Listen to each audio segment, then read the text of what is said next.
The Naked Gun. This will be a spoiler review. Not that it's the kind of movie that's really got a lot of spoilers, but maybe I'll ruin a joke or two. We'll see how this review goes.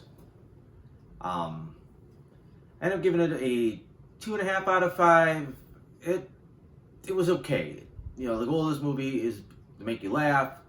There's definitely a couple points that made me laugh, or at least smile or chuckle or something. But then there was a lot of points where it just wasn't hitting the mark, and I'm like, okay, I'm just sitting here.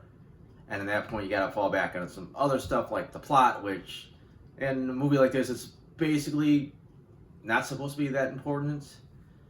It's essentially ripped off of the first Kingsman movie, and a spoiler for that movie if you didn't see that. But there's a device that could cause people to basically go crazy and start attacking each other, and then the main bad guy wants to take a selected group of people and keep them away from that, and then come back when it's all said and done, and retake over the new world.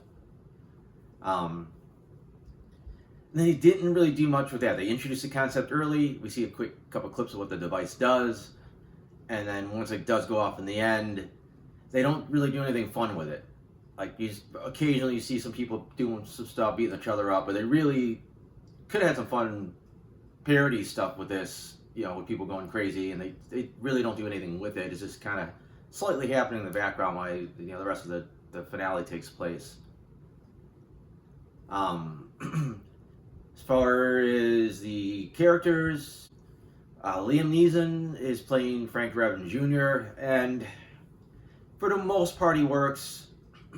He's doing that kind of gravelly, kind of snarling, badass character we've seen him do in other movies. But obviously here he's kind of a dumbass and doesn't get the point a lot. Just similar to the Frank Drebin from the original. I think the original one though, he had a little bit more of a just kind of like an everyman quality, where like even when he just said something pretty bad, like you always kind of like feel bad for him. You kind of always still kind of root for him. Or it's a little bit harder here when the new version has such harsh edges. It's like, all right, when he fucks up, you're kind of like, you're a little less forgiving of him. Pamela Anderson, she's fine in the role. Like, I think it's about as good as the role can be as the way it's written. I don't think she really brings anything that special to the table. I think you could have more or less put any pretty blonde in that role, and it got similar results. Also similar to that, Paul Walter Hauser, he's funny if you see him in any of the Cobra Kai stuff. The brief scene that he's in the new Fantastic Four movie, he kind of steals the show. And here he's just fairly dull. They don't really do anything with him. Right? There's 1 or 2 points he gets to kind of shine, but again, I think it's another point. You could just put anybody in this role. They don't have to be like a funnier actor, and it's the same result. And then the rest of the cast is just kind of there. Like, you don't really need it. The bad guys aren't anything special. Like, nobody's really, nobody's that interesting outside of Drebin. And again, that's kind of normal for these movies, but still, like, you kind of want to liven things up a little bit in I think the present day. As far as the humor, I guess that's the only other thing to really talk about. Like I said, I think most of it, probably the majority of it, misses. It's a wide variety of humor. They just throw anything at you and see what works. A lot of it's the wordplay and puns. Like, if you go back to the airplane, the kind of "Don't call me Shirley." Like, those definitely lines like that. Like, oh, you can't fight City Hall. Like, that's true because it's a building. Like, stuff like that. Then there's the bizarre. There's this really strange sequence where they do a montage of Frank Drebin falling in love with Pam Anderson's character, and they make a giant snowman and bring it to life, and then he's involved in like the threesome, and they kind of push him out of it. He turns homicidal, and it's turned into like the horror movie for a little bit. It's so bizarre that it's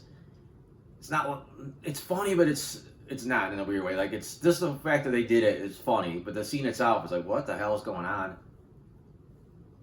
There's another good gag is the whole thing with Drebin and his body cam, which is half the time it's not even a body cam, it's a camera inside of his police cruiser pointed at him.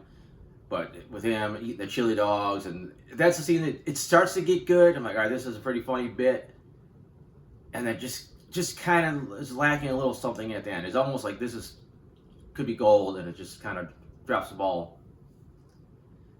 But try the funniest sequence, and it's something that I think Austin Powers has done. I'm sure other movies have done.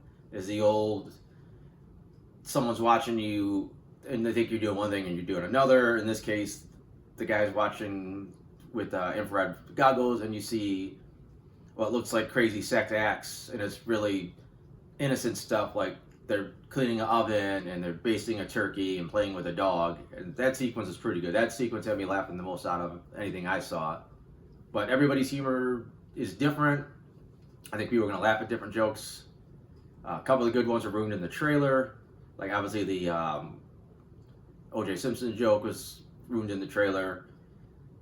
I'm trying to think if there's any other thing that's really worth talking about. I don't want to like ruin too many jokes. There was one other one. This is not even a joke. There is a running gag where they're constantly being handed coffee cups, like they're cops and here's your coffee. And sometimes they do weird stuff with like the cups are giant, or there's one point he's supposed to be driving his car and a guy like hands him a coffee cup. So like some of those work, and I think because they keep doing it, it's one of those jokes. The more you do it, the funnier it gets for a while. Then it kind of dies down. If you get to the end, during the initial part of the credits, there's a gag loosely based on something they used to do in some of the old Naked Gun stuff, especially the TV series, where it's a freeze frame, but everybody's frozen except two characters. I didn't really pay attention to the credits, but apparently there is a lot of jokes in the ending credits. Like you're reading them, there's different jokes. And then there's a song by Frank Drebin, basically. It's okay. I didn't think it was that funny. I heard other people thought it was hilarious. It was just okay. I was halfway out the door. I kind of stayed to listen to it, which is part of why I didn't see the screen so well and read what they were saying. And I did miss there is a post-credit scene with Weird Al, which I didn't see, so I don't know if it was funny or not. And there was a couple of cameos in there. That Weird Al one was okay. That felt like a very like 90s character to bring in. And then like there was a weird cameo with Batista that didn't quite work, just because the way they just threw it in there, it just felt a little abrupt. I think they could have smoothed in that one a little bit better, and it would have actually worked. And there's some other odds and ends cameos. Again, I don't want to go too crazy about the movie. It's a goofball comedy. It does capture the spirit of those classic Abrams Zucker, comedies like the Airplanes and Naked Guns and all that stuff, with a little bit of a modernness to it. They do some of the jokes that you normally wouldn't get away with today. They're a little, non-PC, as they used to call it back in the day, but it still works for the movie. Other than that, like I said, it's fine. Depending on what your humor is, you may hate it, you may really like it. I went with a 2.5 out of 5 because there were parts that definitely made me laugh, and then a lot of it was just kind of like, I'm just here for the ride, and at least they're trying.